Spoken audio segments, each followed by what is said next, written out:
the matriculation through the University of Northern Iowa wasn't just through the academic rigor that's required here at this university, but also we played football. We were college of football players on full scholarships.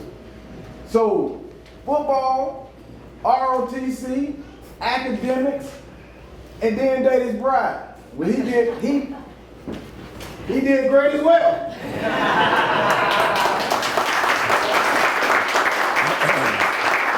So my sister-in-law Lori married this fine gentleman, and which made him a better man.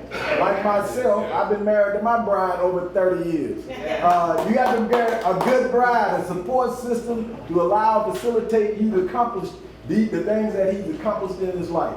I would tell you this, it's a great honor for the Williams family to be here. And more important, those of our friends and family. It is with great honor that I present to you Colonel Patrick Wayne Williams, Colonel, United States Army Military Police, for induction into University of Northern Iowa's Hall of Fame. Here you go, brother. Our mother and our dad, both deceased, would be more than proud, but it was them that set the foundation for me and my siblings to be successful in life. And when they sent us out the door here at I was 17, to come to this university, they knew we were prepared to come here, be athletes, be students, to move forward with the next phase of our life. Just great foundation there. This university, I mean, I'm going to a place, again, South Florida, going to Iowa. What are we talking about here?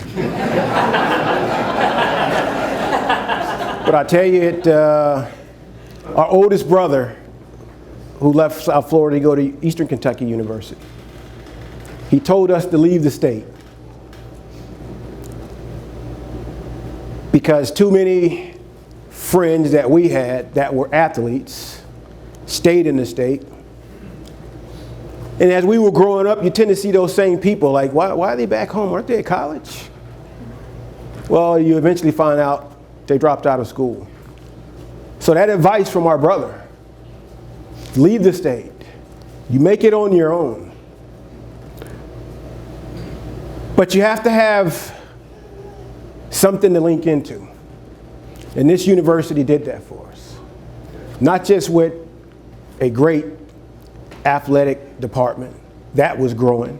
It was at the end of the Stan Sheriff era, and Darryl Muger came in. Charlie Jenkins came on board. My position coach back there, Bill Solomon, came on the team. You had a great foundation to tie into. And our coach had a PhD, Darryl Muger, so it was all about education. I wanted nothing to do with ROTC. Our brother Eddie was an infantry officer serving out in Fort Ord, California. Bobby wanted to be an ROTC from the beginning. And I can tell you, I think I was a pretty disciplined kid, but we all, slide left or right once or twice. But Charlie Jenkins told me he was going to basic training at Fort Knox, Kentucky. And, I had a great job to go home and work. I was a chef before I came in the Army. A lot of folks don't know that.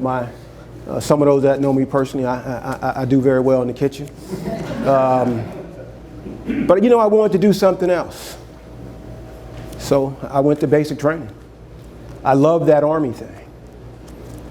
I loved it. The leadership from, playing football and in the Army, they're similar.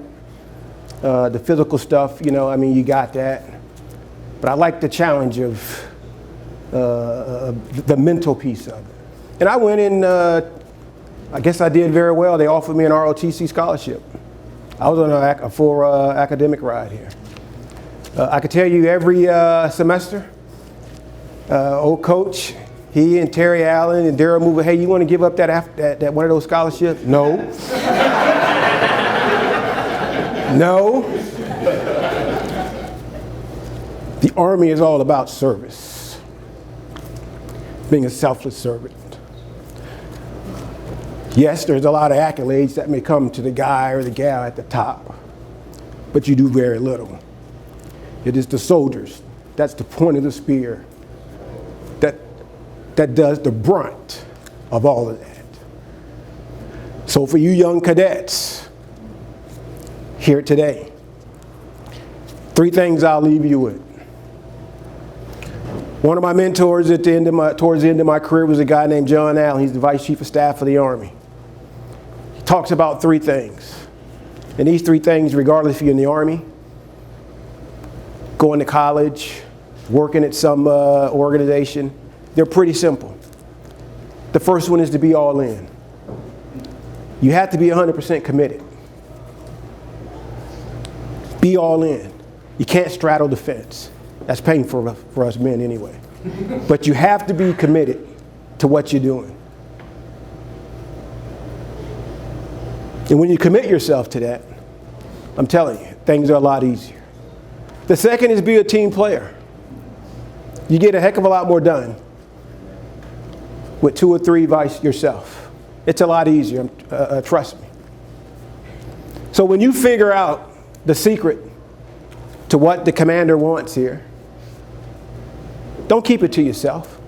Share it with your other cadets. Because he will remember that more than that you figured it out. Because when the next cadet comes forward and they got it right, well, how'd you figure it out? Well, Cadet Russo told me. That's the guy you want. Because that guy there is not just a great team player, he's going to be a great team builder. And the last thing he would tell us, everybody has some God-given talent. We all do. Use that talent to serve others. And if you do that, life is great.